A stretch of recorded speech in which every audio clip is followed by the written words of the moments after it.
नामांकन वापसी के बाद अब महाराष्ट्र और नागपुर में महानगर पालिकाओं के चुनाव की तस्वीर लगभग पूरी तरह साफ हो चुकी है।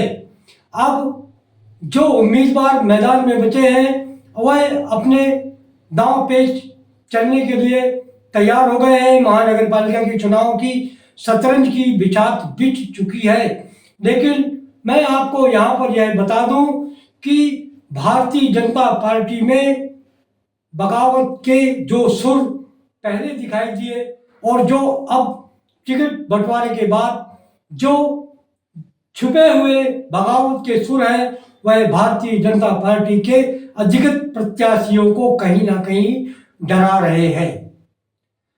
लगड़गंज और पूर्व विधानसभा क्षेत्र में वहां के विधायक कृष्णा खोपड़े के सुपुत्र की बगावत के बाद पश्चिम नागपुर में भी बगावत के सुर सुनाई दिए।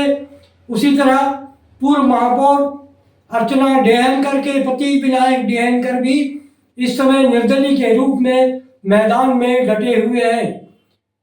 केंद्रीय परिवहन मंत्री और सीएम देवेंद्र फडणवीस के शहर में भाजपा के में अंदर मची बगावत ने भले ही उम्मीदवार टिकट मिलने के बाद खुश दिखाई दे रहे हैं, लेकिन भीतरघात की संभावनाओं ने उन्हें भी डरा कर रखा है।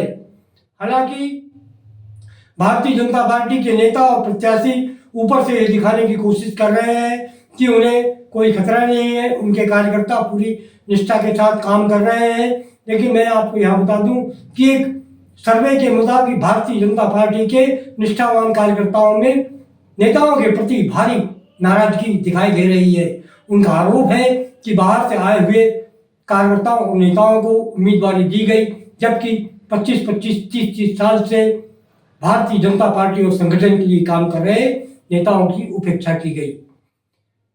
हालांकि कांग्रेस इस समय बिना किसी गठबंधन के चुनाव लड़ रही है। उसके पास खोने के लिए कुछ भी नहीं है, लेकिन पाने को बहुत कुछ है।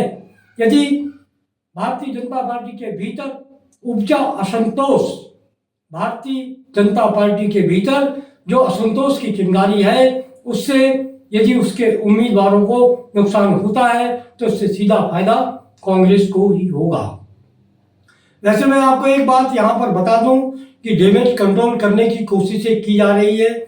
जिस तरह से पश्चिम में किशन गावंडे नामक एक भारतीय जनता पार्टी के नेता हैं, उन्हें विधायक परिणय फुके की मध्यस्थता के बाद मना लिया गया और इसी तरह 15 दिनों तक जब तक मतदान नहीं होता असंतुष्ट कार्यकर्ताओं को भाजपा मनाने की कोशिश करेगी।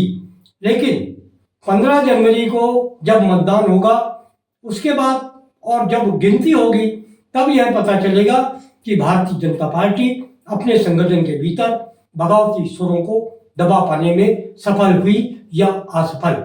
एबीके न्यूज में आज बस इतना ही। देखते रहिए एबीके न्यूज। नमस्कार।